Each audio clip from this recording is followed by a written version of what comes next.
First impressions and review of GLORIA VICTIS. Enjoy. Okay guys, so the first thing you're going to be able to do is go to the character creation screen and create your character. So as you all know from the basic MMO setup, you've got your races and your gender.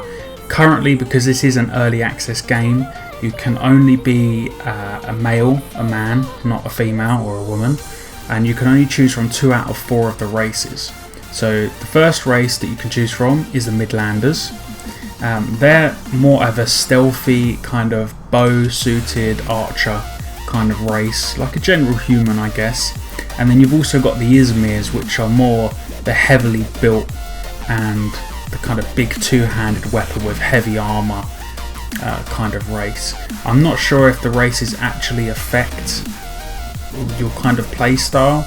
I think it's just for personal preference. If you want to play a race that's a bit more chunky and brutal looking, if you're going to play with a two-handed sword and heavy plate armour, then you'd probably go for the Izmirs. And if you're going to be an archer or someone with light weapons and light armour, then you'd go for the Midlanders. So the next thing you're going to be able to do is create your body type. So you get to adjust your height, your body shape, your head size, your body size, your shoulder size and your leg size, and also your skin tone as well. So you can choose if you want to be muscular and large or small and slim, whatever you want to do. There's not a lot of detail in this, which is a bit of a shame compared to other MMOs that do have a lot of character creation detail, but it's not the end of the world.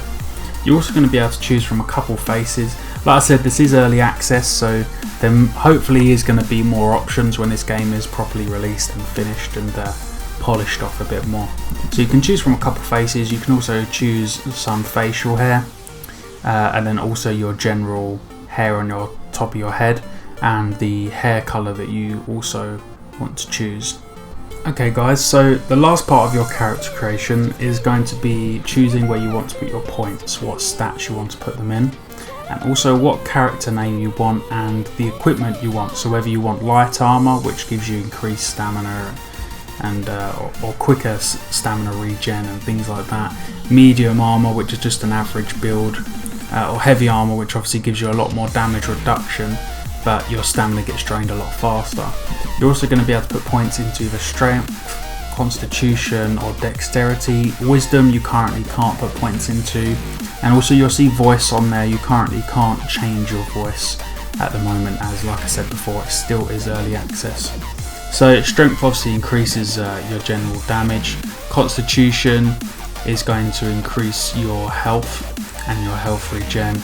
Dexterity is going to increase your bow damage, your knife damage, and they also give their own damage reductions, whether it be either slash damage, piercing damage or bludgeoning damage. So once you have finished creating your character, you'll be able to jump straight into the game.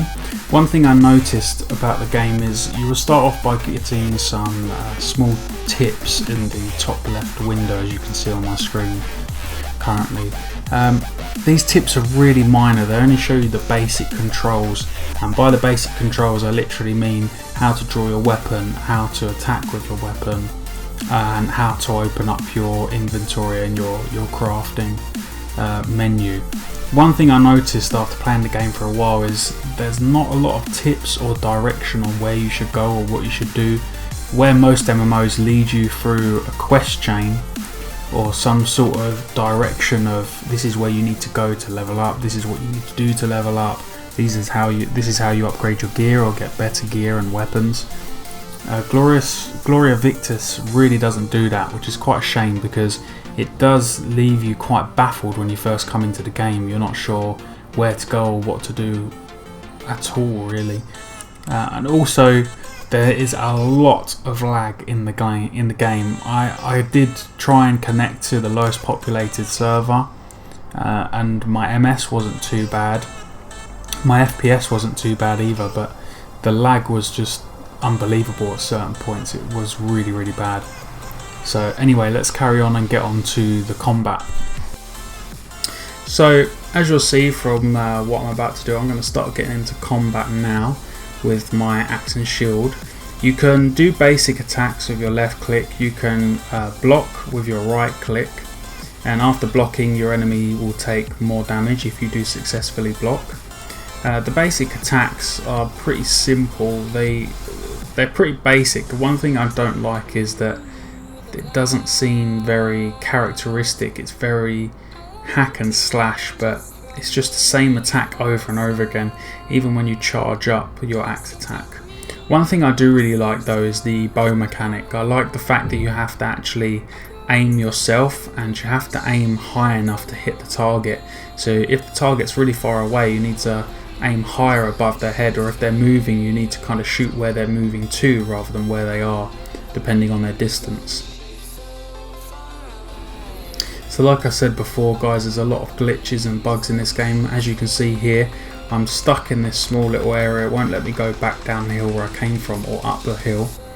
I did try to jump out of the glitch. I tried everything. I tried to / unstuck, which it said in the chat it was going to teleport me back to the spawn area within 15 seconds if I didn't move and I didn't die, which I didn't.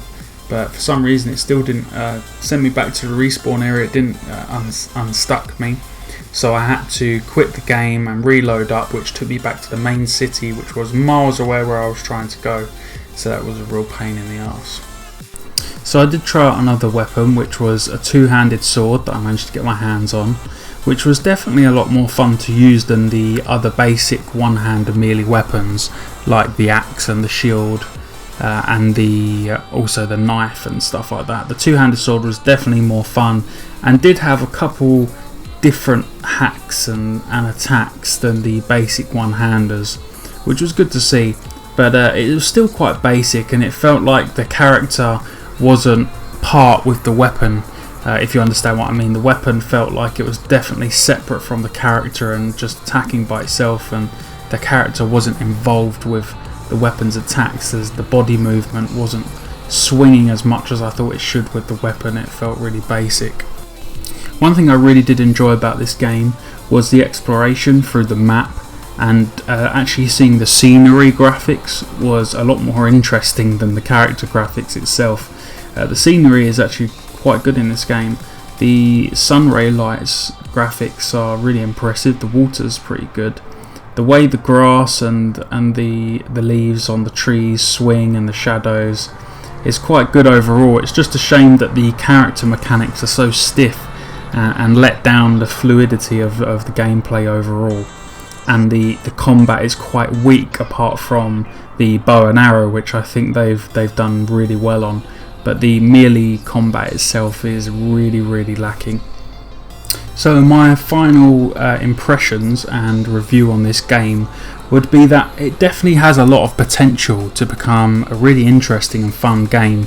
The time it's set in medieval times is definitely a really interesting time to set it in, and the weapons definitely have potential with the armour to create a really interesting character model to fight with, that really gets you involved and interested in the gameplay and the mechanics by exploring and acquiring more items, and items that look really cool. Massive swords and Templar style cloth plate armour would be brilliant.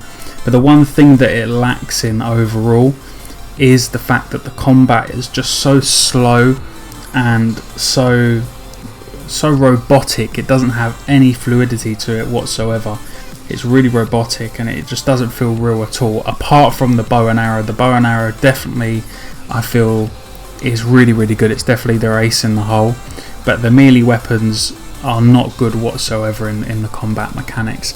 But this game does have potential. I've dismissed the fact that there are a lot of glitches and bugs because it is early access and there's a lot more to come to it, but they definitely need to work on the combat. The other thing they need to work on is the questing as well. There needs to be some sort of storyline or some sort of path to follow, or some sort of idea of where you should be at what level in order to level up, what areas you should be killing things in at what level, because there's no explanation whatsoever when you start in the game. You're kind of just thrown in and you have to go through your key binds and find out what your keys do, and what abilities are to what keys, and how you draw your weapon, how you craft. Nothing is explained to you at all, which is really poor. So at the moment, I think I would give this game probably a 6.5 out of 10 overall. It is early access and it could get a lot better, and they could polish it up and change a lot of things and remove the glitches and maybe make the combat a bit more fun and less repetitive. So maybe once it's polished up and released, I'll come back and do another review. Anyway guys, thanks for watching. Don't forget to subscribe, like, leave a comment, favourite, and let me know if you want me to look at any specific other games, and I will do. Thanks. Take care.